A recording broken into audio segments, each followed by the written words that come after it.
जानेंगे कि तृतीय भाव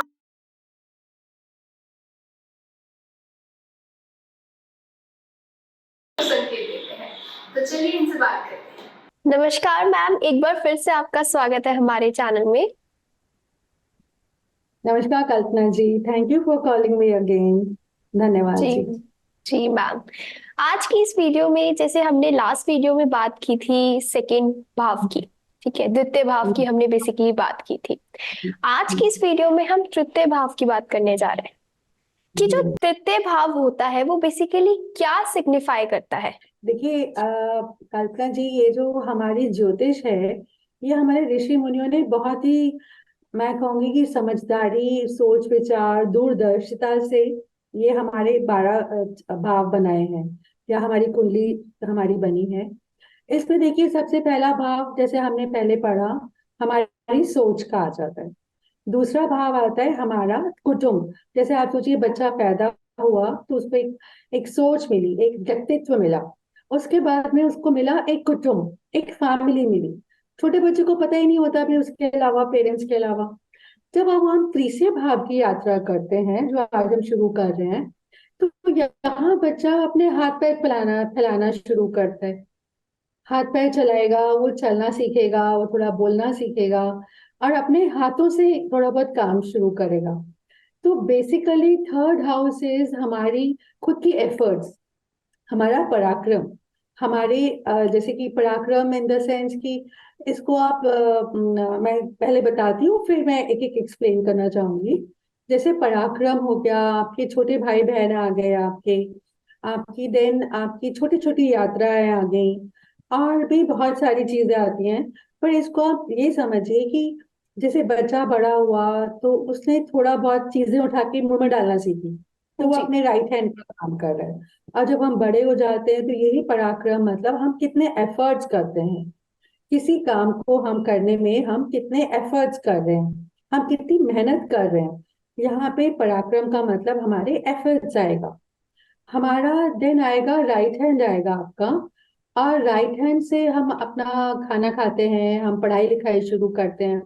राइट हैंड हमारे छोटे भाई बहन को, छोटे भाई को भी कहा जाता है।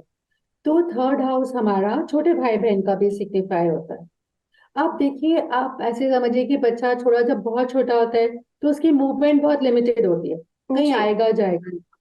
थोड़ा सा बड़ा हुआ तो आप उसको घुमाने फिराने ले जाते हैं। बट तो हमारी छोटी यात्राएं भी यहाँ से देखी जाती हैं कि भाई आपने छोटी यात्रा सीखी। थोड़ा सा उसी क्रम में चलते हुए बच्चा 4-5 साल का हुआ तो वो खेलना सीखता है, वो कुछ न कुछ गाने सीखता है, जैसे कुछ गाना गाएगा। अगर किसी फैमिली में भजन गाते हैं तो वो भजन सीखेगा।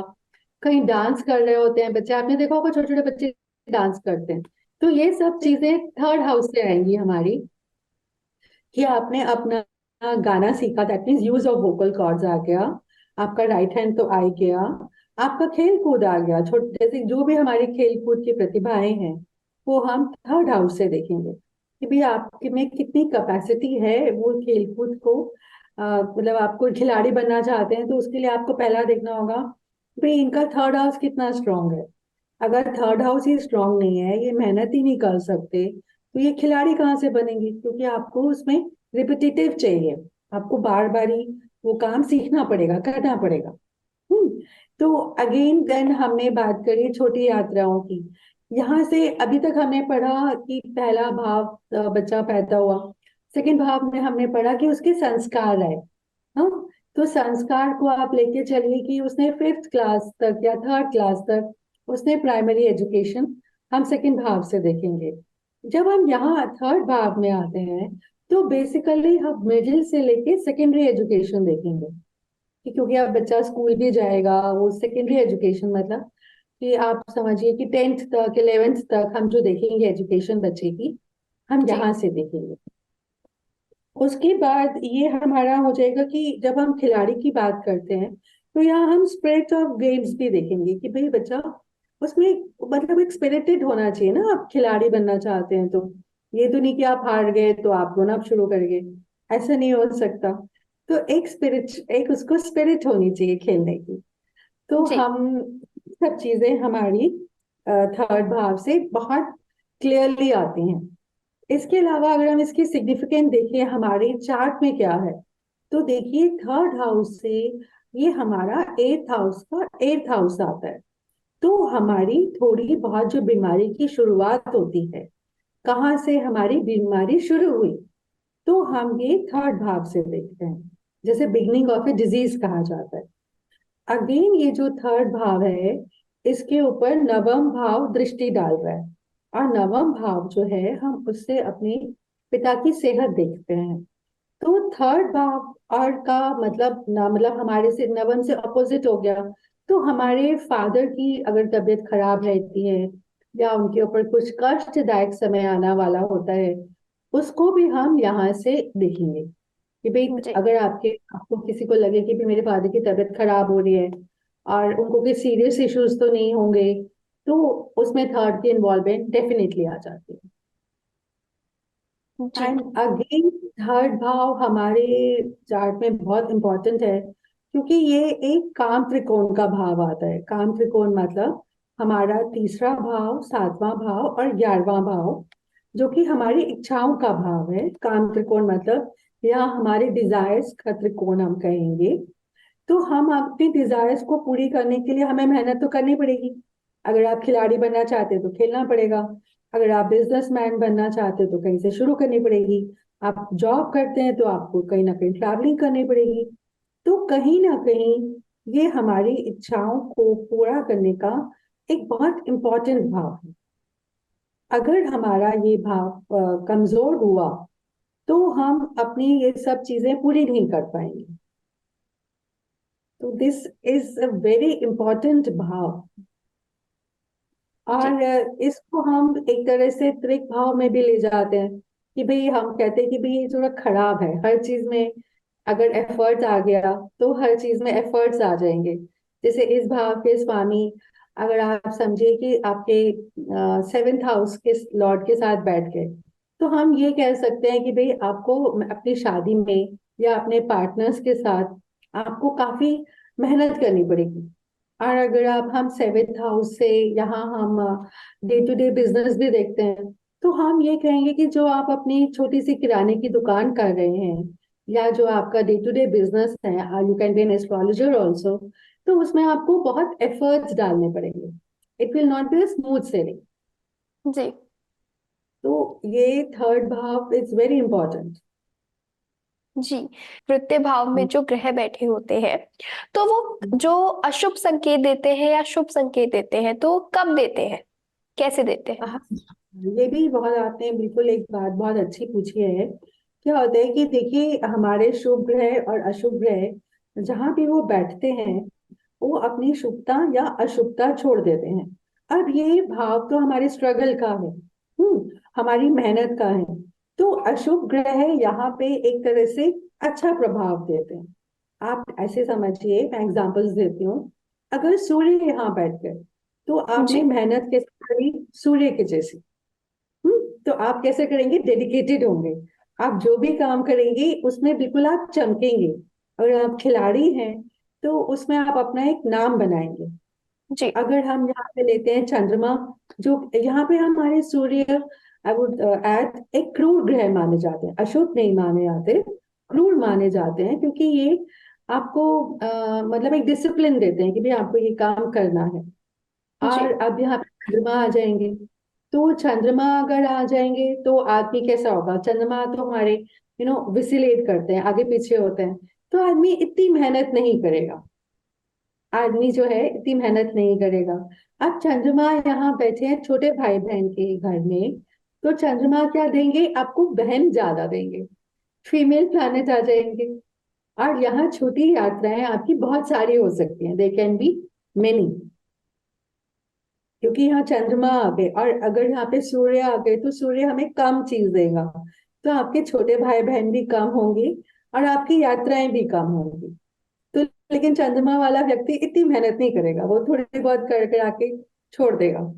जी और यहाँ पे देखिए, हमने वोकल कॉर्ड्स की बात करी थी, तो सपोज करिए शुक्र यहाँ पे आ जाए, तो आदमी बहुत अच्छा गाने गाएंगे। मतलब जो भी जिस भी जातक के चार्ट में थर्ड हाउस में शुक्र बैठे हैं, तो वो आप मान सकते हैं कि वो उनका गायन बहुत अच्छा होगा, उच्च श्रेणी के वो गायक बन सकते हैं।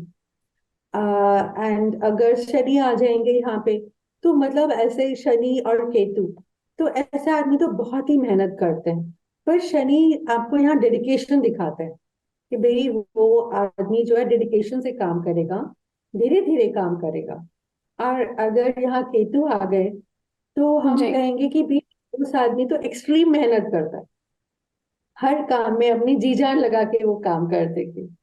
और अगर यहाँ हमारे बुध आ गए यहाँ पे, तो ऑब्वियसली बुध क्या है, हमारे यंग प्रिंस हैं, तो वो आदमी तो खेल कूद में एक्सेलेंट हो जाएगा। भाई आप उससे कुछ भी खेल खिला लीजिए, ही और she will be too happy to do it. And Rahu अगर आ जाए, तो भाई वो तो सब काम में ही प्रवीण हो जाएंगे, वो तो उनको पता है कि जी किस काम को कैसे करना है, तो ऐसे व्यक्ति सब काम में प्रवीण हो जाएंगे। तो ये शुभ और अशुभ ग्रहों के प्रभाव यहाँ आ जाएंगे। और सपोज करिए गुरु आ जाए, तो गुरु जी जी तो मेहनत, मतलब गुरु जी को अगर आप बोलें कि धूप में खड़े होकर मेहनत करो, तो जरा उनके लिए मुश्किल है ना। जी तो जी, पर उनकी मतलब थर्ड हाउस में एफर्ट्स के लिए गुरु आपके एफर्ट्स को मतलब इतना मेहनत नहीं करा पाएगा व्यक्ति, एक इस तरह से मेहनती व्यक्ति नहीं होगा। और अगर गुरु थर्ड भाव में आते हैं छोटे भाई बहन के लिए, तो अक्सर देखा जाता है कि ऐसे लोगों के बहुत सारे छोटे बहन भाई होते हैं। तो इस तरह से हम एक एनालाइज कर लेते हैं कि भाई इस अशुभ प्लैनेट्स का या शुभ ग्रहों का इस भाव पे क्या असर आएगा। जी।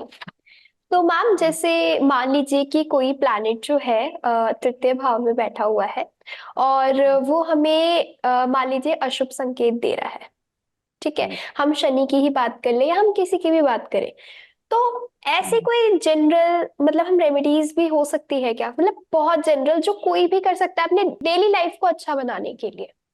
हाँ, मैं आपकी बात समझ गई। आप ये देखिए कि यहाँ बैठा प्लैनेट हमारा सीधे नाइन्थ हाउस को इफेक्ट कर रहा है। हम्म, ठीक है। जी सपोज यहाँ पे शनि बैठ गए, जी तो शनि की सीधी दृष्टि आपके नाइन्थ हाउस पे पड़ रही है। तो आप कह सकते हैं कि शनि आपको जो भाग्य से मिलने वाले आपको अवसर हैं, या आपकी जो अपॉर्चुनिटीज आने वाली हैं, वो जी थोड़ी आपकी डिलेड होंगी, वो आपको इतनी जल्दी नहीं मिलेंगी ना। लेकिन यही बात भी बिल्कुल सही है कि अगर हम यहाँ शनि की रेमेडी करते हैं, कि हमने कहा कि हम इस प्लानट की रेमेडी करते हैं, तो अगर हमारे पास चार्ट नहीं है और हम एक प्लैनेट स्पेसिफिक की रेमेडी कर रहे हैं, तो रेमेडी में हम क्या करते हैं कि भाई हम उस प्लैनेट की कोशिश करते हैं कि अपने से हम दूर कर सकें उसको। जी अगर लग्नेश के शनि यहाँ बैठ गए, तो वो आपके आपके एफर्ट्स तो वो बढ़ा रहे हैं। हम्म। लेकिन आप शनि की रेमेडी करेंगे तो आप अपने लग्नेश को कहीं ना कहीं हार्म करेंगे। तो जी हम एक, मैं हमेशा मानती हूँ और यही हमने गुरुजी से भी सीखा, हम एक पर्टिकुलर प्लैनेट की रेमेडी जनरलाइज तौर पे ना ही करें तो अच्छा है। क्या होता है कि कई बार हम लोग कुछ, जैसे अब हम बात कर रहे हैं तो काफी दर्शक हमारी बात शायद सुन सुन रहे होंगे, तो अगर वो कुछ बिना सोचे विचारे रेमेडी करने लगे, तो पता लगेगा कि कुछ उनको नुकसान ही ना हो जाए, जी क्योंकि उनका इसको पॉजिटिवली ले रहा है या नहीं ले रहा है।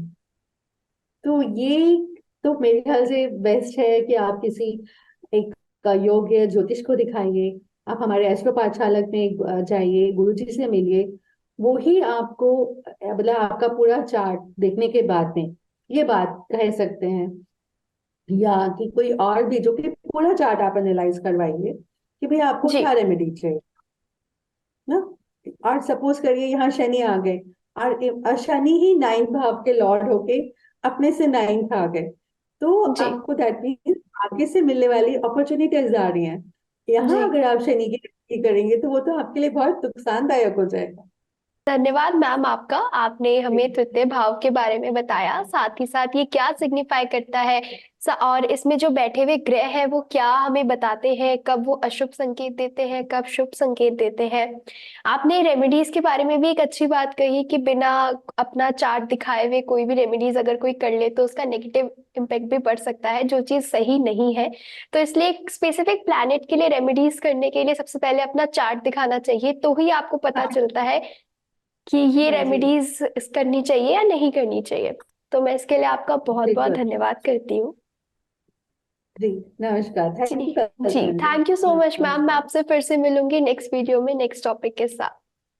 ये थी हमारी आज की चर्चा रचना जैन जी के साथ। अगर आपको हमारी ये वीडियो पसंद आई हो तो हमारे चैनल को सब्सक्राइब करें और हमारे एप्लीकेशन को इंस्टॉल करें, जिसमें हमारे 50 से भी ज्यादा कोर्सेज अवेलेबल हैं।